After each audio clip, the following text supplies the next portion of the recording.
नमस्कार, BSTV देख रहे हैं आप। मैं हूं आपके साथ सोनू सेन। बहुत स्वागत है आपका हमारी खास पेशकश में। तो आज बात होगी डीलिस्टिंग की। डीलिस्टिंग पर क्यों सियासी रार छत्तीसगढ़ में देखने को मिल रही है, आज डीलिस्टिंग को ही डिकोड करेंगे। दिल्ली में आयोजित जनजातीय संस्कृति समागम के बाद छत्तीसगढ़ में आदिवासी समाज को लेकर सियासत तेज हो गई। धर्म परिवर्तन कर चुके जनजातीय वर्ग के लोगों की डीलिस्टिंग की चर्चा अब राजनीतिक मुद्दा बन चुकी है। एक तरफ कांग्रेस इसे आदिवासी समाज के अधिकारों और संवैधानिक व्यवस्था से खिलवाड़ बता रही है, तो दूसरी तरफ भाजपा इसे आदिवासियों के हित और मूल पहचान की रक्षा से जोड़कर देख रही है।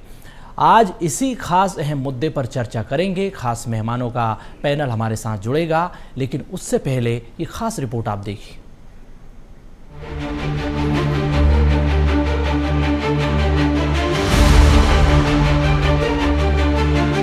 छत्तीसगढ़ में आदिवासी समाज के बीच धर्मांतरण का मुद्दा एक बार फिर चर्चा में है। आरोप लगाए जा रहे हैं कि प्रलोभन देकर जनजातीय वर्ग के लोगों का धर्म परिवर्तन कराया जा रहा है, लेकिन धर्म बदलने के बाद भी वे अपने मूल धर्म के आधार पर मिलने वाले आरक्षण और संवैधानिक लाभ ले रहे हैं। इसी को लेकर सवाल उठ रहे हैं कि धर्म परिवर्तन के बाद मूल जनजातीय श्रेणी का लाभ जारी रहना चाहिए या नहीं। दिल्ली में आयोजित जनजातीय संस्कृति समागम में भी यह मुद्दा प्रमुखता से उठा। कार्यक्रम को लेकर पूर्व मंत्री और आदिवासी नेता अमरजीत भगत ने सवाल खड़े करते हुए कहा है कि डीलिस्टिंग के जरिए आदिवासियों की आबादी और आरक्षण घटाने की साजिश रची जा रही है। उनका आरोप है कि भाजपा इस मुद्दे के माध्यम से लोकसभा और विधानसभा में आदिवासी वर्ग की सीटें कम करना चाहती है। किन प्रकारेण आदिवासियों की जनसंख्या कैसे कम हो, इसमें दिमाग लगाया जा रहा है।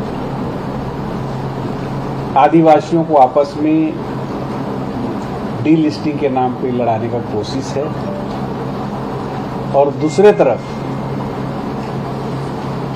लोकसभा और विधानसभा में सीट की बढ़ोतरी करने की तैयारी है, डिलिमिटेशन होना है।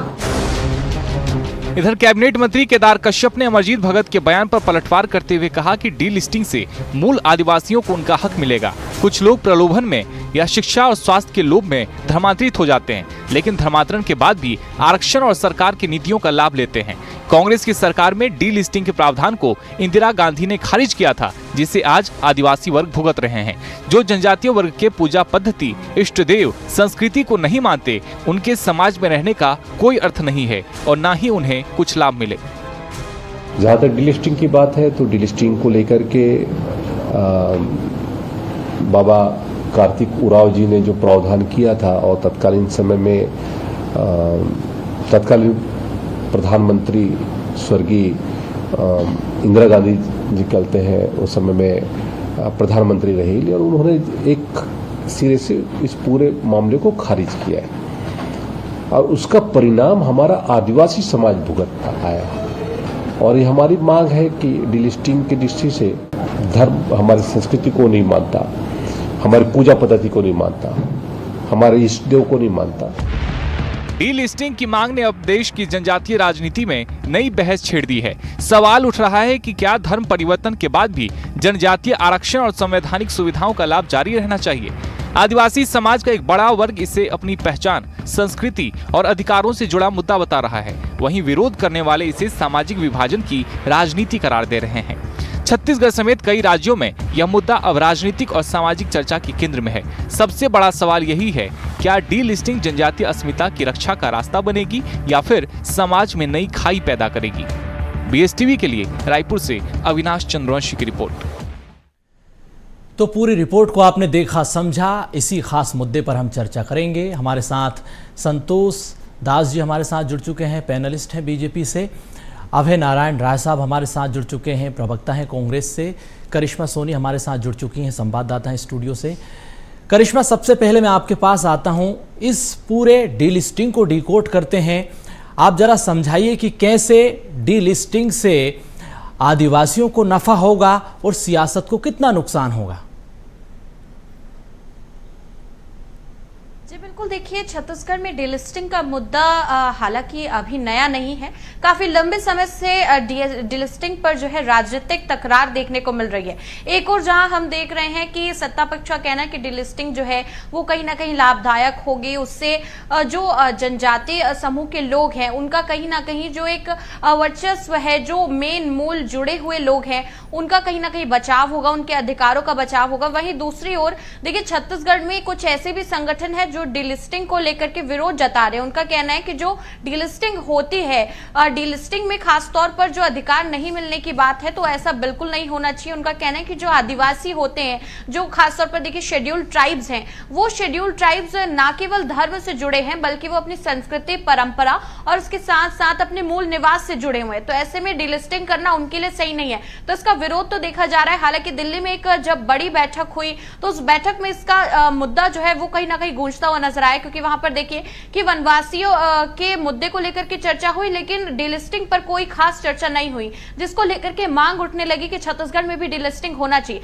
हालांकि छत्तीसगढ़ में अगर धर्मांतरण के मुद्दे से देखें तो देखिए विधेयक आ चुका है, उसके साथ ही धर्मांतरण को लेकर के कानून बन चुका है, लेकिन कानून लागू होने के बाद से किस तरीके से वो कानून धरातल पर अपना जो है देखिए काम कर पाता है और इसके साथ ही धर्मांतरण पर कितनी रोक लगा पाता है, ये काफी महत्वपूर्ण है। ऐसे में अगर हम बात करते हैं डीलिस्टिंग की, तो डीलिस्टिंग भी कहीं ना कहीं बहुत जरूरी हो जाता है, क्योंकि ऐसे लोग जिन्होंने खुद अपना धर्म परिवर्तन किया है या फिर उन्हें प्रलोभन दिया गया हो, तो ऐसे में जो अन्य लोग हैं जो कहीं ना कहीं सरकारी योजनाओं का लाभ ले सकते हैं, सरकारी अगर हम व्यापम की बात करें, सीजीपीएससी की बात करें, उसमें अगर वो कहीं ना कहीं लाभ लेते हुए नजर आते हैं तो उनके साथ भी एक कहीं ना कहीं भेदभाव जो है वो देखने को मिलेगा, जिसको लेकर के छत्तीसगढ़ में लगातार तकरार जारी है। हालांकि कांग्रेस का ये कहना है कि भाजपा इसलिए अगर डीलिस्टिंग की मांग करती है तो कहीं ना कहीं अगर डीलिस्टिंग होती है तो वो ये चाहते हैं कि उनके शेड्यूल्ड ट्राइब्स और शेड्यूल्ड कास्ट के जो वोट्स हैं और जो वहां की सीट्स हैं वो कट जाएं, ताकि उन्हें वहां पर भी किसी और समाज को जो है आने का मौका देना चाहिए। उनका साफ ये कहना है कि कहीं ना कहीं भाजपा चाहती है कि जो शेड्यूल्ड ट्राइब्स की सीटें हैं वो कम हो जाए। वहीं भाजपा का कहना है कि धर्मांतरण लगातार बढ़ रहा है और धर्मांतरण को लेकर के गंभीरता के साथ काम करना बहुत जरूरी है। बिल्कुल संतोष जी, आदिवासियों के हक की लड़ाई और जिस तरह से आदिवासी अस्मिता पर सवाल है, अगर वाकई में आदिवासियों के हित में डीलिस्टिंग है तो फिर इसका विरोध क्यों हो रहा है? खुलेआम आदिवासी संगठन, आदिवासियों के बड़े बड़े नेता इसको लेकर सरकार को कटघरे में खड़ा कर रहे हैं। अब आप कैसे इस विरोध के स्वर को साधेंगे? क्या बताएंगे आदिवासियों को कि ये आपके हित में है, इस तरह से हम आपके हित में काम कर रहे हैं? देखिए, बीएस टीवी के सभी दर्शकों को पहले तो नमस्कार और सभी पैनलिस्ट को भी नमस्कार। देखिए, जहां तक विरोध का प्रश्न है, पहले तो आप ये समझ लीजिए कि डीलिस्टिंग एक्चुअल में जरूरी क्यों है। जी देखिए, देश में 11 करोड़ लगभग आदिवासी जनजातियां हैं और अभी दिल्ली में जो आयोजन हुआ उसमें लगभग 550 जनजातियों से ज्यादा लोगों का प्रतिनिधित्व देखने को मिला। पूरे देश से जनजातीय समूह वहां पर गया और एक सांस्कृतिक समागम, एक जनजातीय समागम हुआ और जिसमें डीलिस्टिंग को लेकर के मांग रखी गई। माननीय केंद्रीय गृह मंत्री अमित शाह जी ने उनकी मांगों को स्वीकार किया और स्पष्टता से अपनी बात भी रखी और कहा भी कि वास्तव में सनातन और जो आदिवासी वर्ग है, तू मैं एक रक्त, ये थीम उन्होंने दिया और इस थीम पर उन्होंने आदिवासी समुदाय को एकजुट रहने का आह्वान किया।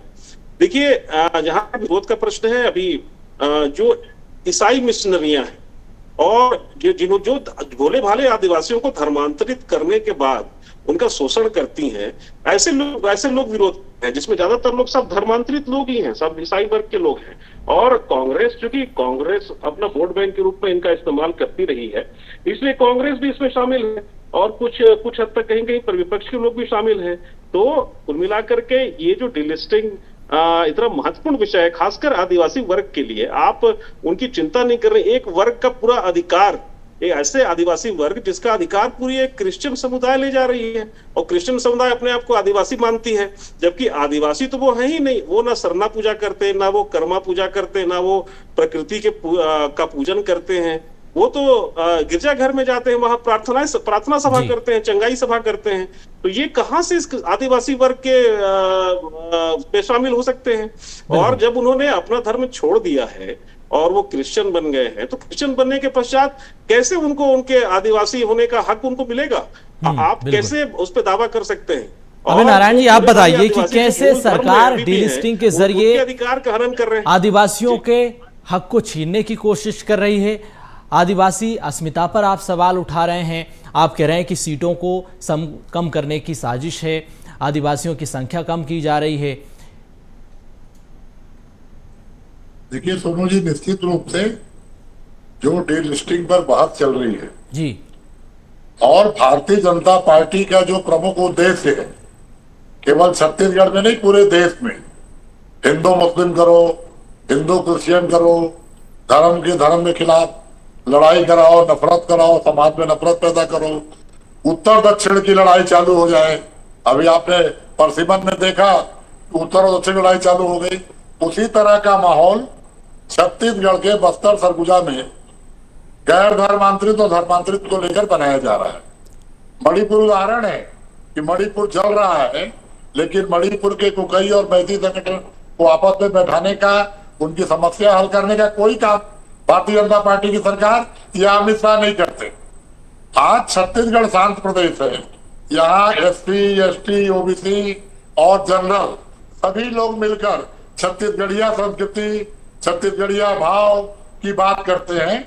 अब वहां पर इनको अपना पैर पसारने के लिए, अपने वोट बैंक बढ़ाने के लिए अगर कोई मुद्दा नहीं मिलता है तो इस तरह की बात उठाएंगे। आपने धर्मांतरण का कानून बना दिया, आपने दावा किया कि धर्मांतरण कानून बनने के बाद धर्मांतरण रुक जाएगा। आज जो आदिवासी वर्ग, अनुसूचित वर्ग को संरक्षण देने के लिए उनको दिया गया सुविधा है, उसको आप खत्म करेंगे कि लोग धार्मिक आधार पर, तो ये विभेद पैदा करने वाली बात है। बिल्कुल। सरकार को सर्वदलीय बात करनी चाहिए, समाज के प्रमुखों को बैठाना चाहिए और ये सामाजिक जन जागरण का विषय होना चाहिए। ये सरकार का विषय नहीं है, समाज के बीच से आवाज आनी चाहिए। केदार कश्यप जी सरकार के प्रतिनिधि हैं, आदिवासी नेता हैं, लेकिन आज जो मंत्री हैं, समाज की ओर से कोई आवाज आती हो, उस आवाज पे हम बात करें तो कांग्रेस की स्पष्ट मत है कि आदिवासी सीटें कम हो, एससी सीटें कम हो। भारतीय जनता पार्टी आरएसएस की मूल भावना दलित के खिलाफ, संतोष जी, बिल्कुल मैं आपके सवाल का जवाब लेता हूं। संतोष जी, गरीब के खिलाफ, महिला के खिलाफ, क्या वाकई में चुनावी बिसात है कर रहे हैं। आदिवासियों को आपस में लड़ाने की, धर्म को धर्म से लड़ाने की? ये पूरी बिसात तो एक तरह से कांग्रेस सीधा आरोप आप पर लगा रही है कि आप चुनावी बिसात बिछाने में लगे हुए हैं। जी देखिए, मैं कांग्रेस प्रवक्ता को बड़े ध्यान से सुन रहा था और देखिए ये जमीनी समस्या, देखिए ये तो धर्मांतरण पे आपको याद होगा जब छत्तीसगढ़ में धर्मांतरण को लेकर कानून बना, उस दिन पूरी जो नेता प्रतिपक्ष सहित पूरी टीम ने बहिर्गमन किया। उन्होंने विरोध किया कि धर्मांतरण का कानून होना नहीं चाहिए, ये गलत है और ये समुदाय को बांटने का प्रयास है। और वास्तव में वो मीडिया का सामना करते हुए भी जरनदास महंत जी ने ये बात कही थी कि भाई हम इस कानून के समर्थन में नहीं है। देखिए कांग्रेस जो भी जनजातीय समुदाय के पक्ष में, हित में जो भी काम होता है उसके हमेशा विरोध में रहती है। और ये डीलिस्टिंग कानून भी जनजातीय समुदाय, आपको दिखता नहीं 550 से ज्यादा बड़ी जनजातियां जो पूरे देश से है, वो उनके अलग अलग समूह आंदोलन कर रहे हैं। ये कोई आंदोलन भाजपा का आंदोलन नहीं है। और जो मांग रखी जा रही है, ये जनजातीय समुदाय की तरफ से मांग रखी जा रही है, ये कोई भाजपा मांग नहीं रख रही है। ये तो इनका प्रोपेगेंडा है कि ये आरएसएस का नाम ले लो, भाजपा का नाम ले लो कि भाजपा करा रही है। ये जमीन से जुड़े हुए आदिवासी वर्ग की मांग है और ये मांग केवल अभी से नहीं हो रही है। आप याद करिए जब इंदिरा गांधी जी की सरकार थी, इंदिरा गांधी जी प्रधानमंत्री थी, कार्तिक उरांव जी ने मांग रखा था, जो उरांव समाज के बहुत बड़े लीडर हैं, बाबा कार्तिक उरांव, उन्होंने मांग रखा कि डीलिस्टिंग होनी चाहिए। ये मांग केवल आज भाजपा की सरकार बनी है इसलिए मांग उठी है, ऐसा नहीं है। और उस समय इंदिरा गांधी जी ने इसको खारिज कर दिया था कि डीलिस्टिंग नहीं होना चाहिए और हम नहीं करेंगे। तो ये समाज से उठ रही मांग है और 50 सालों पहले ये मांग उठी और उस मांग पर आज पुनः आदिवासी समाज यदि एकजुट होकर के आगे आया है और दिल्ली में उन्होंने प्रदर्शन किया है और सरकार से मांग रखी है कि हमें डीलिस्टिंग होना चाहिए और हमारे अधिकार हमें मिलनी चाहिए। और जो अधिकार क्रिश्चियन समुदाय के लोग उठा रहे हैं, विभिन्न पदों पर आरक्षण का लाभ उठा रहे हैं, उनकी नियुक्तियां हो रही हैं, वही लोग सांसद विधायक चुन करके आ रहे हैं, और जो मूल आदिवासी समुदाय है जिनको आरक्षण का लाभ आज तक नहीं मिला, वो आज भी पीड़ित है। तो आप एक पीड़ित वर्ग की बात सुन नहीं रहे हैं, और कांग्रेस को केवल अपने वोट बैंक की चिंता हो रही है कि इनका वोट बैंक यदि खत्म हो गया तो आने वाले समय में ये कहां जाएंगे। तो देखिए, आदिवासी समुदाय पूरा देख रहा है, पूरे देश की जनता देख रही है, और आने वाले समय में यदि कांग्रेस उनके साथ दिखती है, डिलिस्टिंग के खिलाफ दिखती है, तो मुझे लगता है कांग्रेस को सबक सिखाने का काम भी आदिवासी समुदाय करे। आपके सवाल का जवाब लूंगा, लेकिन मैं उससे पहले करिश्मा आपके पास आता हूं। सरकार की योजनाओं का लाभ तो आदिवासी तक पहुंच नहीं पा रहा है, ऐसे में बीजेपी कांग्रेस के अपने अपने दावे हैं। आपको क्या लगता है किस तरह से सामाजिक ताना बाना इससे प्रभावित होगा? क्या सरकार को जो आदिवासियों के अलग अलग संगठन जमीनी स्तर पर काम कर रहे हैं उनसे भी सुझाव लेना चाहिए क्या करिश्मा इस पर? जी बिल्कुल सोनू, बहुत ज़रूरी है, क्योंकि जब हम बात करते हैं बेस लेवल पर जाने की, तो देखिए जो वैसे ही शेड्यूल ट्राइब्स है बहुत सारी मुश्किलों से घिरे हुए हैं, और खासतौर पर देखिए बस्तर ऐसा संभाग है जो अभी नक्सल मुक्त हुआ है, अभी वहां पर मूलभूत सुविधाएं पहुंचनी शुरू हुई हैं, सरकार की योजनाओं का लाभ भी उन्हें अभी मिलना शुरू हुआ है। तो ऐसे में अचानक से इस तरीके से अगर फिर से पोलराइजेशन जैसे कॉन्सेप्ट की ओर अगर वो जाते हैं, तो कहीं ना कहीं ये उनके लिए भी एक बड़ा डिसएडवांटेज होता हुआ नजर आएगा। वहीं अगर बात करते हैं कि किस तरीके से अगर इसको बेहतर तरीके से लागू करने की बात हो, तो सरकार को इसमें जरूर जो है जो आदिवासी संगठन है उनसे चर्चा करनी चाहिए, वहां पर जो लोग स्थानीय लोग रहते हैं उनसे चर्चा करनी चाहिए, क्योंकि देखिए अगर इस तरीके के सिचुएशन में सडन अगर कोई फैसला लिया जाता है तो इसका इफेक्ट देखिए बयानबाजी करने वालों को तो बिल्कुल नहीं होगा, ना ही सरकार को होने वाला है, ना ही केंद्र में बैठे जो लोग इसकी मांग करें उनको होने वाला है। खासतौर पर इसका सीधा प्रभाव जो है बस्तर की उस जनता पर पड़ने वाला है जो वहां पर रहते हैं, उन्हीं के बीच में इस तरीके से असमंजस पैदा होगा, उन्हीं के बीच में मतभेद पैदा होंगे, और जो सिचुएशंस है वो काफी ज्यादा क्रिटिकल हो जाएगी। क्योंकि देखिए धर्मांतरण के मुद्दे पर पहले ही बस्तर काफी ज्यादा जूझता हुआ नजर आता है। नक्सलवाद के बाद एक दूसरा बड़ा जो कह सकते हैं एक बैरियर है जो रूरल और अर्बन को अलग करता है, वो कहीं ना कहीं धर्मांतरण है। ऐसे में अगर धर्मांतरण की हम बात करते हैं, क्योंकि ये पूरा डीलिस्टिंग ही धर्मांतरण से जुड़ा हुआ है, तो पहले धर्मांतरण पर बेहतर तरीके से काम हो, उसके बाद कहीं ना कहीं डीलिस्टिंग जो है वो और हो सकेगी। क्योंकि जब धर्मांतरण ही नहीं होगा तो उसके बाद देखिए डीलिस्टिंग का सवाल भी पैदा नहीं होगा। तो सरकार को यहाँ पर सबसे पहले धर्मांतरण पर फोकस करने की जरूरत है। इसके साथ अब तक जो ऐसे लोग हैं जो कन्वर्ट हो चुके हैं, तो देखिए ये जो मुद्दा है ये अभी का नहीं है। अगर बात की जाए पहले की भी, तो 1967 में भी यहाँ पर देखिए बाबा कार्तिक उर्रव ने संसद में एक प्रस्ताव लाया था। उन्होंने कहा था कि जो ऐसे शेड्यूल ट्राइब के लोग हैं जो धर्मांतरण कर चुके हैं, उन्हें यहाँ पर जो मूलभूत आदिवासियों को जो सुविधाएं सरकार द्वारा योजनाओं द्वारा मिलती है वो नहीं मिलनी चाहिए। इस बात का जिक्र उन्होंने बार बार किया, उन्होंने एक किताब भी लिखी उसमें भी इसका जिक्र किया, लेकिन उस समय इस पर कोई फैसला नहीं लिया गया, कोई कानून नहीं लाया गया। उसके बाद से ही ये मुद्दा जो है चर्चाओं में बना हुआ है, और हर बार कहीं ना कहीं इस पर राजनीतिक रोटी सेकने की जो कोशिश है वो देखिए विपक्ष और पक्ष करती हुई नजर आती है। लेकिन ये मुद्दा बहुत ही गंभीर है, क्योंकि जो लोग वहां रहते हैं वो इस चीज को समझते हैं। देखिए ऐसी भी स्थिति हम देखते हैं कि धर्मांतरण की वजह से कब्र में जो किसी को देखिए दफनाया जाता है उसको, उस शव को बाहर निकाला जाता है। तो सोचिए कैसी स्थिति वहां पर होगी। अगर डीलिस्टिंग की बात की जाती है तो कितना तनाव उस एरिया पर पड़ने वाला है, कितना ज्यादा जो है लोगों में कहीं ना कहीं जो मानसिक तनाव है वो बढ़ेगा। तो इन सारी चीजों को सोचते हुए सरकार को किसी निष्कर्ष पर आना चाहिए। बिल्कुल।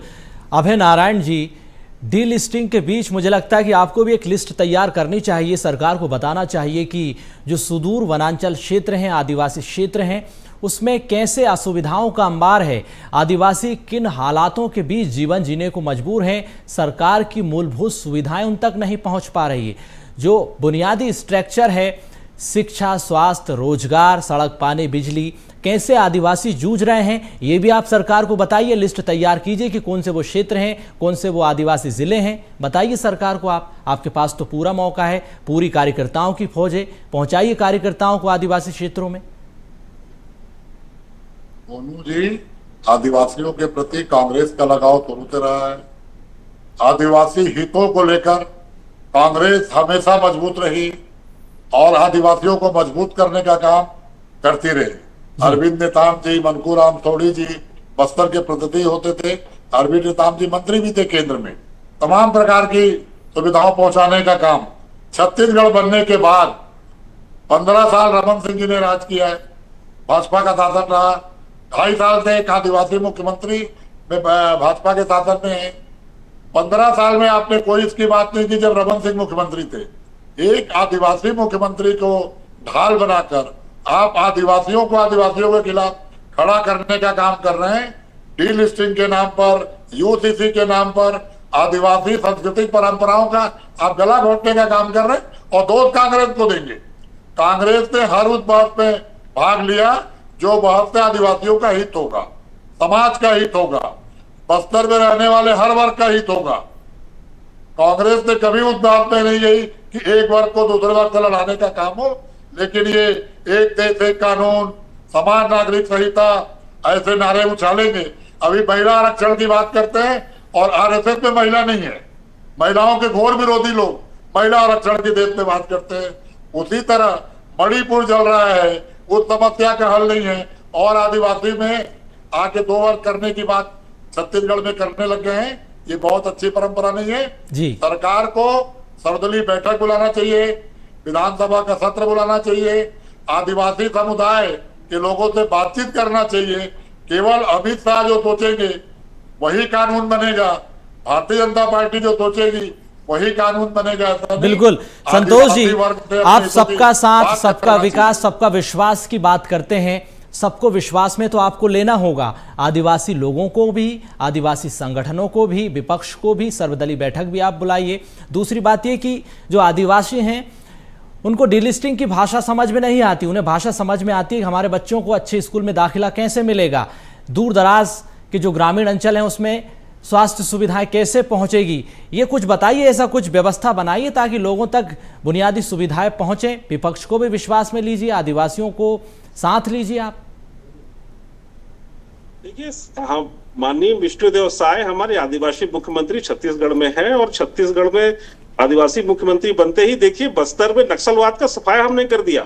आदिवासी बहुल बस्तर आज एक पूरे देश में केंद्र बना हुआ है और अभी अभी आपने मध्य क्षेत्रीय बैठक देखी जिसमें 5 राज्यों के मुख्यमंत्री आए, शामिल हुए और उन्होंने जो बैठक की और यही और केवल बस्तर की में बैठक नहीं हुई बल्कि बस्तर के विकास का रोड मैप बना और बस्तर के आदिवासी वर्ग जिस तरीके से खुल करके सामने आया और नक्सलवाद को खत्म करने के लिए उन्होंने जो लड़ाई लड़ी और उसकी जितनी भी प्रशंसा की जाए कम है। तो आज छत्तीसगढ़ का भारतीय जनता पार्टी के साथ में है। ये आदिवासी तय करता है ना, डीलिस्टिंग के बाद क्या होगी। अपनी बात कह लूं 1 मिनट।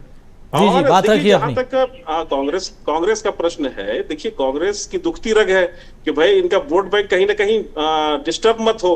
और दूसरी बात सोनू जी मैं कहना चाहता हूं कि देखिए डीलिस्टिंग कोई ऐसी प्रक्रिया नहीं है जो अचानक से आ गई है और लोगों को ऐसा लग रहा है कांग्रेस भ्रम फैलाना चाहती है। डीलिस्टिंग पहले से होती रही है। आप एससी समाज जो हमारे संविधान के निर्माता हैं डॉक्टर भीमराव अंबेडकर, वो जिस समाज से आते थे एससी समाज से, उस समाज में देखिए डीलिस्टिंग ऑलरेडी लागू है और ये नियम इसलिए लागू है कि अगर आप कोई धर्मांतरण करते हैं, धर्म परिवर्तन करते हैं तो आपको आरक्षण का लाभ समाप्त हो जाता है। स्वयं ये संविधान में उन्होंने खुद उल्लेख किया है।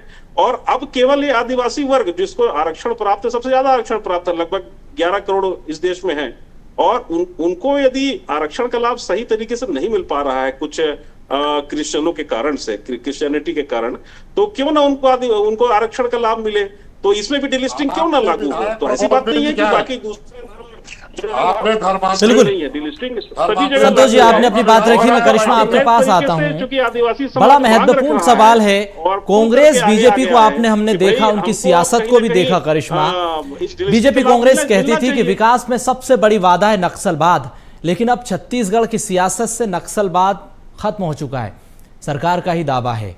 अब तो विकास आम लोगों तक, आदिवासियों तक, हर वर्ग तक पहुंचना चाहिए, आदिवासियों तक भी पहुंचना चाहिए।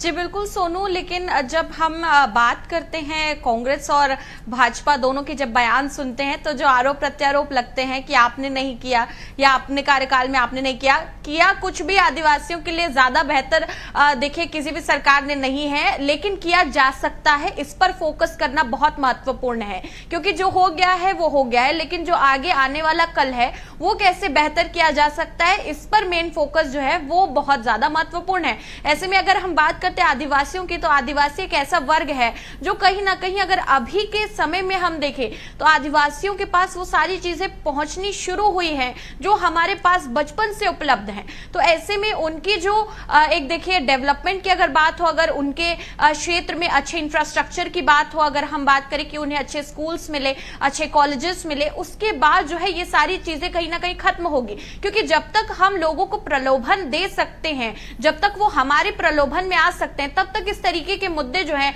लगातार प्रदेश और देश में उठते रहेंगे। लेकिन जब हम उन्हें सारी सुविधाएं देंगे, जब हम उन्हें शिक्षा देंगे, जब हम उन्हें बताएंगे कि क्या चीजें गलत है, क्या चीजें सही है और कैसे लोगों को बहलाया जा रहा है, किस तरीके से फुसलाया जा रहा है, खासतौर पर स्वास्थ्य के नाम पर लोगों से किस तरीके से देखिए बातें, मीठी मीठी बातें करके उन्हें जो है उनका धर्मांतरण कराया जाता है, तो कहीं ना कहीं जब उनके पास शिक्षा पहुंचेगी, जब मूलभूत सुविधाएं पहुंचेंगी, स्वास्थ्य अच्छा होगा उनका, तब जाके वो ऐसी चीजों से कहीं ना कहीं दूर रहेंगे और प्रलोभन में नहीं आएंगे। लेकिन जब तक सरकार केवल बयानबाजी करेगी या फिर विपक्ष उन पर आरोप लगाएगा और अपने समय पर भी कुछ नहीं कर पाएगा, तो इसी तरीके की स्थिति हर बार देखने को मिलेगी। और आदिवासी जो अभी जिस स्थिति में है, हो सकता है आगे चलकर इससे भी जो है बदतर स्थिति में पहुंच जाए। बिल्कुल, बड़ी महत्वपूर्ण बातें आपने कही करिश्मा। सरकार को, सिस्टम को जमीन पर काम करना होगा, विपक्ष को भी महत्वपूर्ण भूमिका निभाना होगा। आप तीनों मेहमान चर्चा में शामिल हुए, बहुत शुक्रिया। समय की कमी है, चर्चा को यहीं विराम देना होगा। तो डीलिस्टिंग पर छत्तीसगढ़ में सियासत हो रही है, आदिवासियों के हक पर, आदिवासियों की अस्मिता पर, सामाजिक खाई पर, जो मूल मुद्दे हैं आदिवासियों के, उन पर फिलहाल डीलिस्टिंग पर सियासत जारी है। चर्चा में इतना ही, नमस्कार।